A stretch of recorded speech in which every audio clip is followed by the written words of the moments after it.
요한복음에서 예수님께서 자신의 정체성을 드러내시는 말씀이 있습니다. 그래서 I am, 나는 무엇이다 라고 정의를 하고 계시는데, 이걸 헬라어로 하면 에고 에이미라는 뜻이에요. 그러니까 나는 뭐다. 그런데 우리가 요한복음 6장에는 나는 생명의 떡이다 말씀하셨고, 8장에는 나는 세상의 빛이다 이렇게 말씀하셨죠. 오늘 이 10장에서는 양의 문, 선한 목자 이렇게 두 가지로 말씀하고 계십니다. 그래서 양의 문이라고 하는 것은 양들이 정도로 갈 수 있게 인도하신다 이런 뜻이에요. 그래서 양들은 문을 통해서 출입할 수 있어요. 뿐만 아니라 목자도 문을 통해서 들어갔다 나왔다 하는 거예요. 그런데 오늘 성경에 보니까 도둑은 문을 통해서 들어가지 않는다라고 했어요. 그러니 결과적으로 예수님께서 양의 문이 되신다라고 하는 것은 양들을 도적에게 이렇게 피해를 당하지 않도록 그 정도로 다니게 한다. 그리고 문의 용도는 양들을 보호하는 데도 그 용도가 있죠.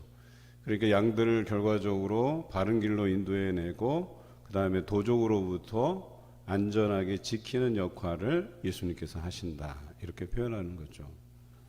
그런데 더 중요한 것은 양에 대한 이야기입니다. 양은 그의 음성을 듣나니 그가 자기 양의 이름을 각각 불러 인도하여 낸다 이렇게 표현하고 있어요. 그런데 양들이 그의 음성을 아는 고로 따라간다 이렇게 되어 있어요.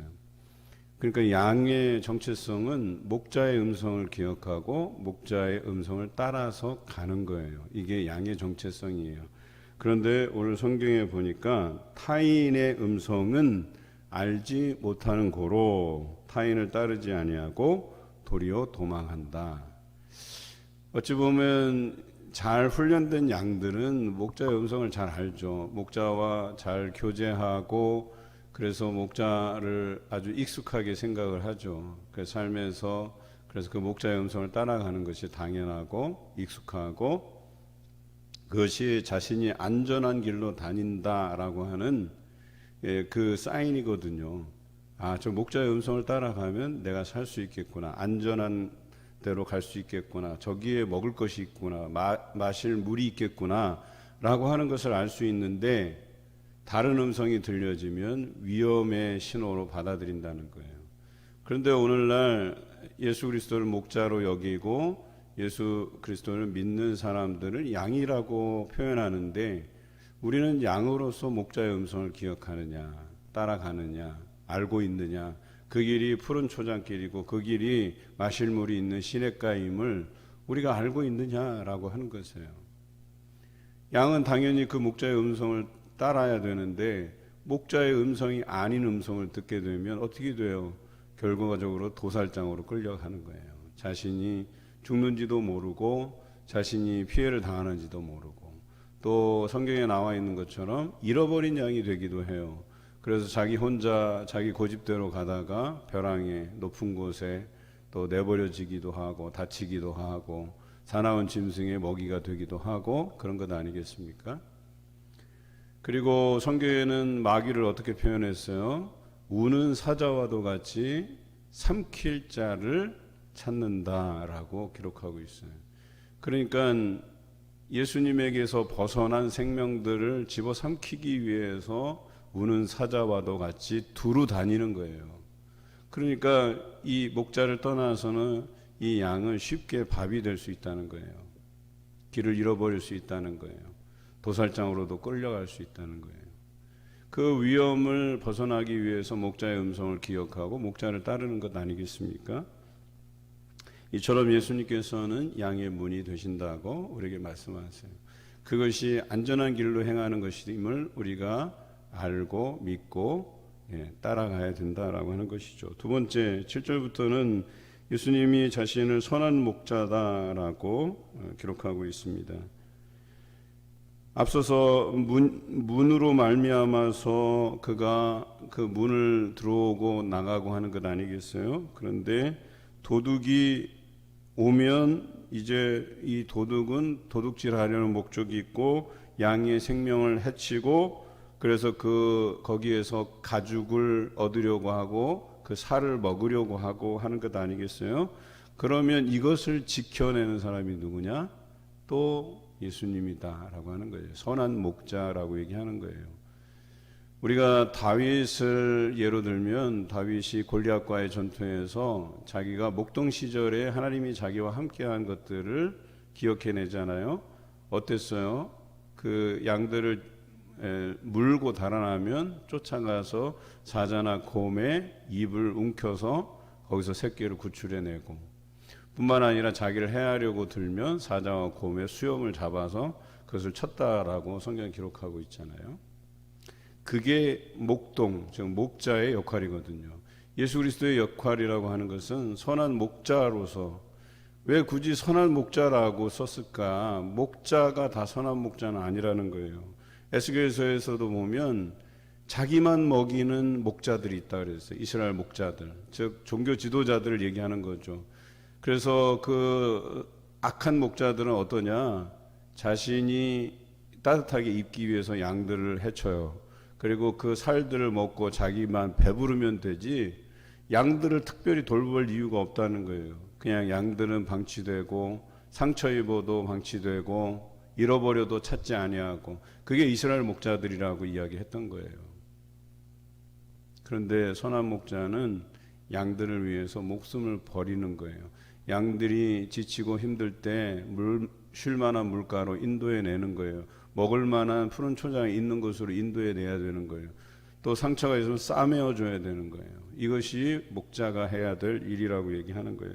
그래서 선한 목자는 양들을 위해서 자기 목숨을 다 바치게 돼 있어요. 다윗이 그랬잖아요. 그 양 한 마리 물고 가는데, 사자나 곰이 물고 가는데 여러분 같으면 뛰어가겠어요? 쫓아가겠어요? 이게 쉬운 게 아니라는 거예요. 근데 목자는 그렇게 해야 된다는 거예요. 목숨을 걸고 싸워야 된다는 거예요. 그것을 하는 사람이 선한 목자예요. 그런데 12절에 보니까 삭군이라고 되어 있어요. 삭군은 목자가 아니라 그랬어요. 자기 이익을 취한다 그랬어요. 이스라엘 목자들은 백성들이 죄를 짓거나 말거나 거기에 관심이 없었어요. 오히려 둘죽여요. 죄를 많이 지어야지 자주자주 와서 번제를 드리고 속죄제를 드리고 속건제도 드리고, 죄를 많이 지을수록 좋은 거예요. 왜냐하면 제사장 몫으로 떨어지는 것이 있으니까.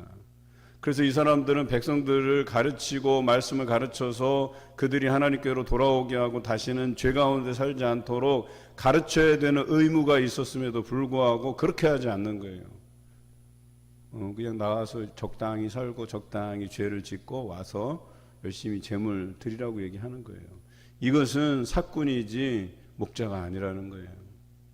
그런데 오늘 예수님께서는 자신을 선한 목자라 했어요. 그리고 비교해서 삭군이 있는데, 삭군은 제 양을 돌보지도 않아요. 그냥 양이면 다 그냥 자기에게 오게 해요. 왜? 돈이 되니까. 그래서 그 양들을 뭐 잘 먹이지도 않아요. 적당한 때에 잡아서 가죽을 입고 살을 먹으면 되니까. 그리고 어때요? 양들을 집어삼키는 이리가 오고 늑대가 오고 사자가 오고 곰이 오잖아요. 그럼 도망가요. 제일 먼저 도망가요. 자기 목숨이 더 중요하니까. 그런데 선한 목자는 자기 목숨을 돌아보지 아니하고 달려드는 거예요. 그 양들을 살려내기 위해서. 그래서 예수님께서는 다시 14절에 나는 선한 목자나 나는 내 양을 알고 양도 나를 아는 것이 아버지께서 나를 아시고 내가 아버지를 아는 것 같으니 내가 양들을 위하여 목숨을 버리노라 그랬잖아요. 그래서 양들을 위해서 목숨을 버리노라, 예수님의 죽음을 암시하죠. 십자가의 그 죽음을 암시하는 겁니다. 자신은 이 땅에 선한 목자로 오셨고 양들을 위해서 목숨을 버리기 위해서 오셨다라고 말씀하신 거죠. 그리고 이 관계는, 예수님과 우리와의 관계는 하나님과 예수님과의 관계로 설명된다라고 하신 거예요. 태초부터, 세상이 창조되기 전부터 예수님께서는 말씀으로 하나님과 함께 하셨던 분이세요. 교류하셨던 분, 너무나도 잘 알고 계시는 분이세요. 또 본체시기 때문에 근본적으로 알려고 노력하는 어떤 그 노력 없이도 아시는 거예요. 그냥 자연스럽게 아시는 거예요. 그런데 그 관계를 오늘 우리와 예수님과의 관계로 설명하고 있어요. 예수님께서 우리에 대해서 모르고 계셨다가 뭐 알기 위해서 어떤 노력들을 행하시고 인격적인 교제를 통해서 아시는 게 아니에요. 우리를 만드신 분이고 우리를 빚으신 분이시기 때문에 아시는 거예요. 우리 안에 그분의 생명력, 그분의 루하흐, 바람, 혼, 영, 이것을 우리에게 불어넣으셨기 때문에 사실 우리는 분신 같은 존재라는 거예요. 우리 안에 또 피조물들 안에 하나님의 신성을 심어 놓으셨다는 거예요. 그렇기 때문에 아는 거예요. 우리도 혈육간의 정이라는 게 있잖아요. 피가 섞였다는 거 아니겠어요? 그래서 다른 자녀들, 다른 사람보다 내 자녀에 대한 애착이 있고 또 거기에 대한 사랑이 있고 더 잘 아는 것처럼, 그런데 이것은 그냥 어떤 혈연 관계가 아닌 생명과 관계된 일이에요. 우리를 지으신 분이시라고 얘기하는 거예요. 너무나도 잘 알죠. 여러분, 그 자동차를 설계하고 만드는 사람하고요, 우리 평범한 사람들하고 자동차의 구조에 대한 이해도가 달라요.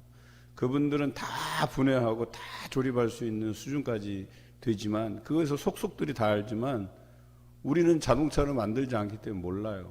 자동차를 만드는 사람도 부분적으로 자기가 조립하는 과정만 알지 전체 과정을 몰라요. 우리를 지으신 분이시기 때문에 우리 폐부까지, 머리털 하나까지 세신 바 되었다고 얘기하잖아요. 그래서 그 선한 목자는 그 양을 위해서 목숨을 버리는 거예요.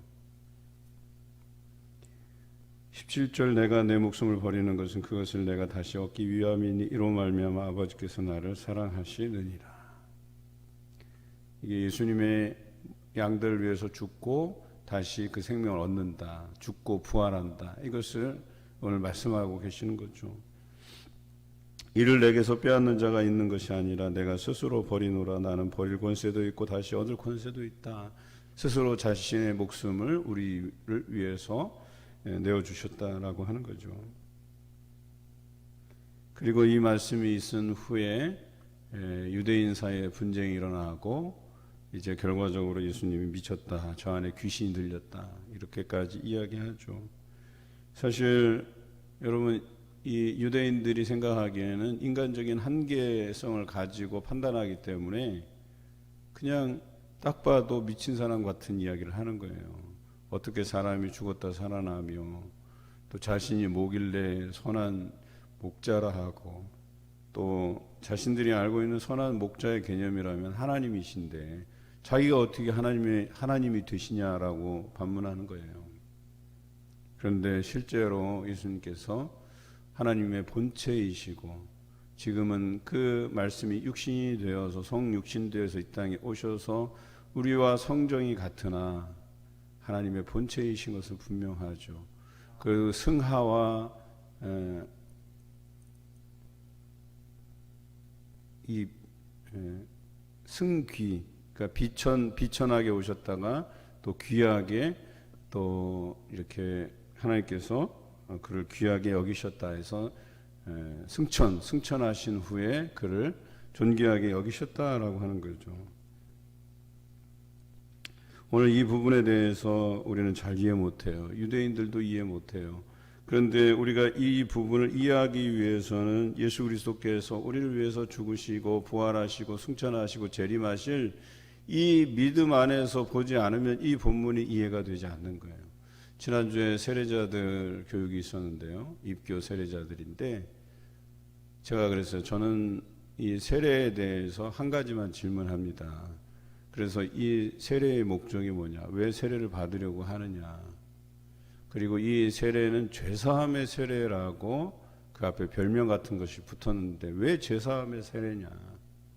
그래서 이 세례를 받기 위해서는 믿음의 고백이 필요한데 그 예수님께서 우리의 죄를 대신 지시고 십자가에 죽으시고 부활하신 것, 승천하시고 다시 오실, 이 땅을 심판하시기 위해서 다시 오실 그 재림 예수 그리스도를 믿지 아니하면 세례를 받을 수가 없다는 거예요. 그 믿음 안에서 세례를 받는데 이 믿음 안에서 볼 때에 우리가 죄인임을 인식하게 되고 이 죄사함의 세례를 우리가 받게 되고 그리고 이 세례를 통해서 우리가 예수 그리스도의 사람임을 인증받는 거죠. 하나의 상징적인 행위로서 이것이 표식이 되는 거죠. 앞으로 우리가 예수 그리스도의 사람으로서 거룩한 삶을 살아가야 된다라고 하는 표식이라고 이야기하는 거죠. 그러고서야 이 모든 말씀들이 이해되는 거예요. 그런데 이런 말씀을 예수님께서는 세례를 베푸시면서 이 말씀들을 하고 계셔요. 그리고 세례를 받고 이 말씀을 듣고 세례를 통해서 성령을 선물로 받은 사람들은 이 말씀들이 이해되고 이 말씀들대로 예수님께서 그렇게 행하실 것을 믿음으로 바라보고 믿는데 유대인들은 그렇지 않다는 거예요. 여전히 믿지 못하고 있는 거죠. 저 안에 미친 것이 있구나, 사단이 들렸구나, 귀신이 들렸구나, 이렇게 생각하는 거죠.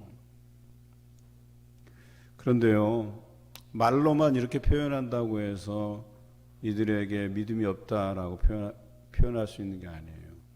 우리는 교회 다니면서도 또 우리가 예수 그리스도의 제자이고 또 형제요, 자매요, 또 이런 것들을 우리가 믿음으로 고백해내면서도 실제로 양들을 위해서 선한 목자가 되시고 양의 문이 되셔서 우리를 바른 길로 인도하시고 우리를 위해서 목숨을 버리고 치료하시고 돌보시고 그런 목자의 음성에 귀 기울이지 않는다는 거예요. 알면서도 귀 기울이지 않는다는 거예요. 들려지는데도 귀 기울이지 않는다는 거예요. 엉뚱한 길로 가는 거예요. 목자의 음성인데 따라가지 않는 거예요. 거기가 안전한 길인데, 거기가 쉴만한 물가인데, 거기가 풀이 있는 곳인데, 거기 가면 우리를 맞아주시고 우리를 치료하시고 돌봐주시고, 그런데도 불구하고 잡아먹히는 대로 낭떠러지로 위험의 장소로 잃어버리는 길로 도둑이 노리고 있는 그곳으로 자꾸 가려고 하는 거예요. 여러분, 그게 불신앙이죠. 그게 오히려 순종하지 못하는 양의 모습이죠. 저는 예수님께서 선한 목자이시고 양의 문이라는 것도 중요하지만 우리가 양인 그 정체성을 알아야 된다는 거예요. 뭐 어떤 분들은 그러죠. 양이 뭐 앞이 잘 안 보여서 뭐 혼자 가려고 하면 길을 잃는다. 이런 물리적인 어떤 특징 말고요. 근본적으로 양이 목자를 따라가지 아니하면 안 되는 그런 구조에 있잖아요. 그래서 우리는 날마다 하나님의 음성을 들으려고 하고 그분을 섬기려고 하고 또 우리에게 보내주신 그 예수 그리스도가 우리의 참 목자가 되시고 참 포도나무가 되시고 우리는 그의 가지가 되고 그의 양이 되고 너무나도 잘 아는 말씀이잖아요. 그런데 왜 우리가 그 말씀대로 따라가지 않느냐라고 하는 거예요. 그래도 요즘 제가 이렇게 영성일기 쓰시는 분들의 글을 잘 읽어보니까 이제 묵상의 깊이가 조금씩 달라지는 것 같아요. 그러니까 뭐 다 그렇다는 건 아니지만 그래도 그 묵상의 깊이들이 생기고 있어요. 그래서 삶에서 깨달아지는 것들이 있고 그 깨달아지는 것의 그 종착지는 어디냐면 목자를 향하는 거거든요. 우리가 양임을 알고 그래서 우리는 어리석어서 목자의 음성을 듣지 아니하면 결과적으로 우리는 살 길이 없다는 거거든요. 그래서 천하의 구원을 얻을 만한 다른 이름을 우리에게 주신 일이 없다고 말씀하신 것처럼 예수 그리스도 이름 그 하나의 진리를 위해서 살아가는 거예요. 그것을 부여잡고 살아가는 거거든요. 오늘 여기에서 목자의 음성을 안다 그랬어요. 음성은 말씀이거든요. 우리에게 들려지는 그 말씀이 목자의 음성임을 알고 따라가고 또 그대로 순종하고 또 살아가시는 여러분 되시길 주님의 이름으로 기원합니다.